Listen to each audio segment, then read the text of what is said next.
Desa Dawan Kulon, Kecamatan Kedung Banteng, Kabupaten Banyumas. Daerah ini daerah yang sangat sejuk dengan masyarakat yang ramah. Dan desa ini terletak kurang lebih 10 km dari pusat kota Purwokerto. Dan di desa ini terdapat sebuah pesantren. Pesantren tersebut adalah pesantren Salaf yang bernama API, Asrama Perguruan Islam, atau biasa disebut dengan Pondok Api. Pondok Api ini terletak di selatan lereng Gunung Selamat. Pesantren yang berdiri tahun 1970 ini didirikan oleh Muassis Al-Mahfurlah Kiai Haji Imam Turmudi. Dan sekarang pesantren ini diteruskan oleh para putra-putranya. Beliau Kiai Haji Imam Turmudi sendiri, sebelum mendirikan pondok pesantren ini, beliau terlebih dahulu nyantri di pesantren Tegalrejo Magelang. Pesantren yang diasuh oleh beliau Kiai Haji Hudori, seorang ulama yang bersahaja dan karismatik. Dan dari pesantren Tegalrejo inilah beliau lalu menimba ilmu sampai jenjang terakhir. Dan saat di Tegalrejo, beliau pun nyantri bersama Gus Dur atau Presiden Indonesia yang keempat. Beliau bersama di sini. Namun sebelum nyantri ke Tegalrejo, beliau Kiai Haji Imam Turmudi terlebih dahulu nyantri di daerah Kalijaran, Kecamatan Karanganyar, Kabupaten Purbalingga, Jawa Tengah. Lebih tepatnya di pesantren Raudhatus Sholihin, pesantren yang diasuh oleh Mbah Hisam, seorang tokoh ulama yang bersahaja dan karismatik.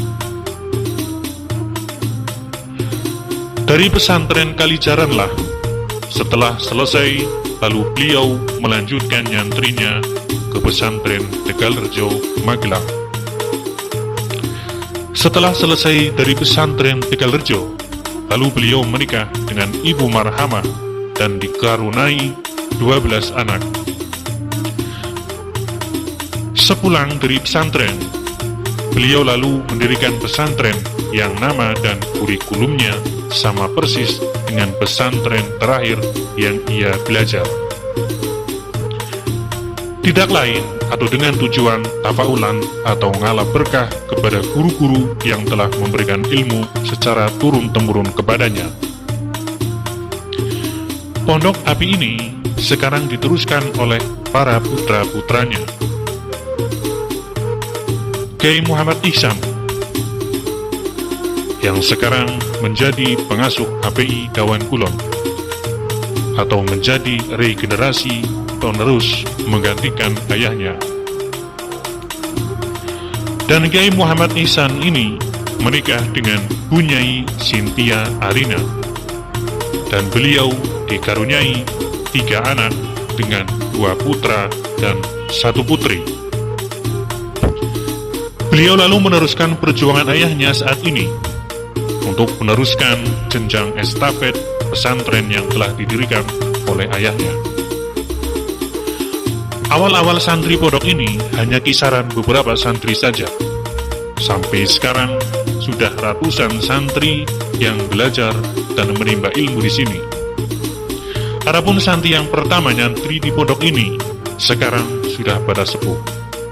Tidak lain adalah salah satunya ada Bapak Kiai Solihun dari Kubit, Purbalingga, Bapak Kiai Sadali dari Karangjambu, Purbalingga, dan juga Bapak Sodirin, ada juga Bapak Kiai Musalim dari Pemalang. Mereka semua sudah berbaur dengan masyarakat dan mengajar santri-santrinya. Adapun jenjang pendidikan di sini pun mengikuti metode salaf atau kurikulum kitab kuning yang terbagi menjadi beberapa tingkatan. Mulai dari Al-Jurmiyah, ada As-Sorof, Alfiyah Ibnu Malik, Al-Mahali, Bukhari Muslim, Ihya, dan juga yang lainnya.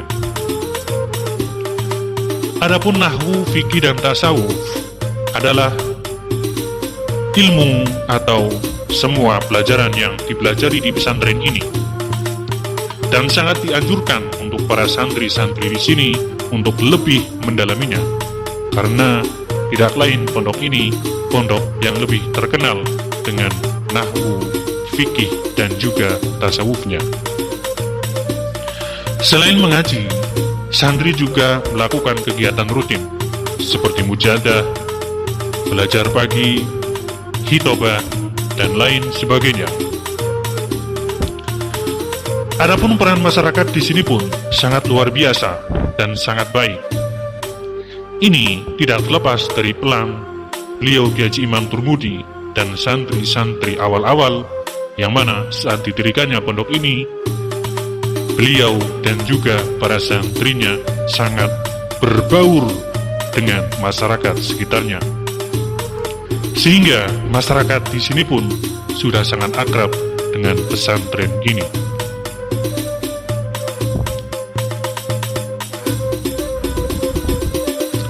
Semoga kita semua bisa mendapatkan berkah guru-guru kita, para masyayikh kita,